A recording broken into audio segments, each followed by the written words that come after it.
Il leggendario oggi vi ha portato un ospite davvero eccezionale, perché oggi ho portato un artista legato alla musica, ma non solo, lui è Mauro Moretti. Ciao Mauro. a tutti, ciao Dario. Ciao. Allora, Mauro Moretti, devi sapere che lui è molto legato all'arte della musica. Non è un cantante, non è un chitarrista, neanche un batterista, però carità. lui disegna la musica dal vivo. Sì, io disegno la musica dal vivo. Ciao Vladi. Sì, io disegno la musica dal vivo da molto tempo ormai. Disegno a teatro. E l'hai fatto per fior di cantanti. Sì, ho cominciato. Qualche nome, dai. Ho cominciato facendo un video musicale a disegni per Roberto Vecchioni, Dentro gli occhi. Poi ho disegnato dal vivo la musica a Ottobre de André con Max Pezzali, con Ron, e ho disegnato anche la musica dal vivo con Vladi. Lo so, però Vladi, visto che io non mi accontento di sentirmelo dire, io vorrei offrirvi un qualcosa di più. Allora Mauro, intanto che disegni dal vivo e mi dimostri questa tua arte, io ti faccio qualche domanda. Ma senti, il tuo legame con De André? Il mio legame con De André è un legame innanzitutto di piacere, di ascolto, da ascoltatore.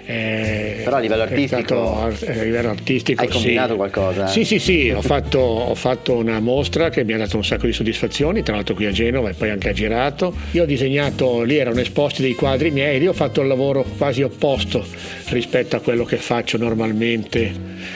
Di disegnare la musica. Lì ho preso delle canzoni di De André e le ho illustrate con un quadro. Ogni quadro era una canzone di André praticamente. Toglimi qualche curiosità. Sì. Tra tutti i concerti che tu hai fatto, so che hai anche disegnato per Max Pezzali ad esempio. Sì, a ottobre de André, lui era ospite a Ottobre de André. Hai disegnato anche per Ron ad esempio. Sì, sempre. Ma che pezzo hai fatto per Ron? Una città per cantare, lui l'ha fatta lì appunto e ti ricordi che quando tu fai queste creazioni poi ti rimangono nella testa? Mi rimangono nella testa, sì, ma non rimangono non rimangono perché io quando ho finito il disegno, che viene fatto su una tavoletta grafica e trasmesso, le cancello.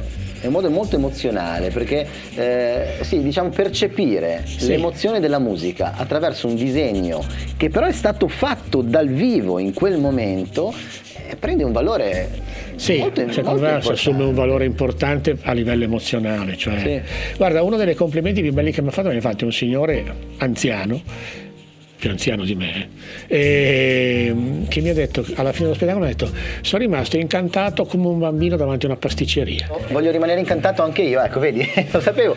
Ha disegnato il leggendario che intervista giustamente Mauro Moretti dal vivo, e questo è ciò che passava nella sua testa in questo momento, quindi vuol dire che era molto concentrato sull'intervista. Mauro, che dire, hai disegnato ciò che è successo in questo momento, esatto. Quindi il servizio, il segreto d'Esena di oggi non è più un segreto, ma è un disegno di Mauro Moretti. Mauro, grazie. Grazie a te, Dario.